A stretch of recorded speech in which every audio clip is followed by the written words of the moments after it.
Okay, part two. So we're almost going to be doing the same thing that we did in the last two examples, but how the information is going to be presented is a little bit differently. So we're going to create a chart. You don't need to memorize it, because if you have a basic understanding of like what the signs for your X and Y coordinates should be in your 4 quadrants, then you should be good. So we'll do a quick review. If you're in quadrant 1, your X value should be positive as well as your Y value.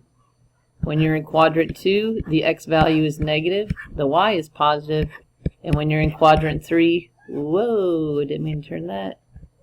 Both your X and Y should be negative, and then if you're in quadrant 4, your X is positive, your Y is negative. Okay? So we can think of this, or we can use our chart. So remember, the sign is the Y over R, so we just kind of look at it as the Y value. Because your R is always positive, it's the X or Y that could be positive or negative. So in quadrant 1, your Y value is positive. It's positive in quadrant 2, and then the Y is negative in quadrants 3 and 4. For X, that's what the cosine is your X value. Cosine is positive in quadrant 1, negative in quadrants 2 and 3, and then positive in quadrant 4. And then our last one is the tangent, and tangent is Y over X. So if we just divide the two, so if you divide a positive by a positive, it gives you a positive result. A positive divided by a negative gives us a negative result. Negative divided by a negative is a positive, and then a negative divided by a positive would be a negative. So the chart might be helpful in working through some of the homework problems, but you don't need to memorize it. You just need to have a good understanding of what your signs are for X and Y in your 2 quadrants. So let's take a look at example. So it's just going to be like what we did in the last 2 examples, but how the information is presented to us is going to be different. So instead of giving an ordered pair, they're going to give us a trig function. So we need to know its cosine. And cosine is X over R. So that means of our 3 values, because we're still using the X, Y, and R, okay, we are given the X value is 7, and our Y value, or sorry, the R value is 25. So our job is we're going to have to find what the Y value is. Okay, now before we do that, we have a little bit more to our problem.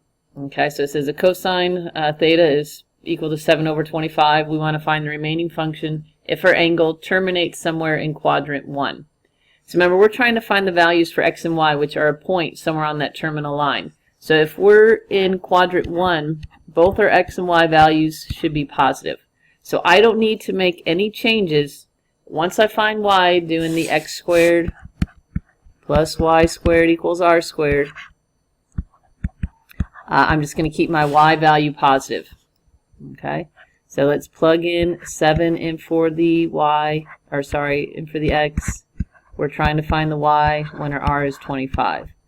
So we square our 2 numbers. So we get 49 equal, or plus Y squared equals 625. Oops. Oh my goodness. Okay, I'm going to subtract the 49. So it gives me Y squared equals 576. And then I'm going to take the square root. So we get Y equals 24. So now we're back to where we were in our previous examples. Okay? And we are just going to plug them in. So our sign is Y over R. Sorry, that's Michael and his friend outside if you can hear them. Cosine is X over R. And tangent is Y over X. And then to do the reciprocal functions, we just flip our fractions. So cosecant, we flip the sign. So it's 25 over 24. Secant is cosine's partner, the basketball. We flip it, so it's 25 over 7. And then cotangent, we flip it, or tangent, and we flip tangent, and it gives us 7 over 24. Okay, so let's take a look at our last example. So this time it's sine. So sine is Y over R.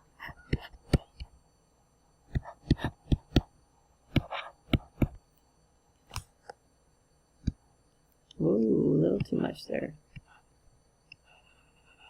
Okay. Now, so we know our y is 3 and the r is 5. So our job is we have to find the x. But again, I need to keep reading my problem. Now it says it's terminating in quadrant 2. So that means our x value is going to be negative, our y is positive. So when we do our Pythagorean theorem, I'm trying to find the x, so it's x squared plus 3 squared equals 5 squared. Holy cow. Okay, let's try that again. Okay, so it's x squared plus 9 equals 25. Subtract the 9. It gives us x squared equals 16. And then we take the square root. We get an answer of x equals 4. But what we need to remember is that x value has to be negative, so we need to add the negative sign in ourselves. So the x value we use when we do our 6 trig functions is a negative 4. So now let's just plug them in and see how we do. So hopefully you're learning your trig functions. Sine is y over r. Cosine will be x over r. Tangent is y over x. And then we can do our other 3 by just flipping their reciprocal partners. So cosecant would be 5 over 3. Cosecant would be 5 over negative 4. And tangent is negative 4 over 3. Okay? So let's give you guys a little bit of practice. So we're going to work through one of each type.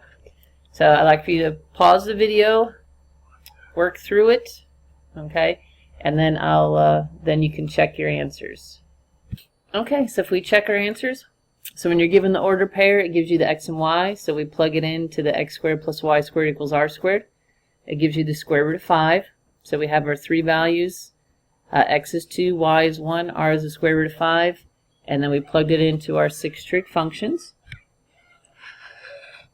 Then when we did the second one, since it's cosine, we know cosine is x over r, so our x value is negative 5, the r is 13, and we need to find the y.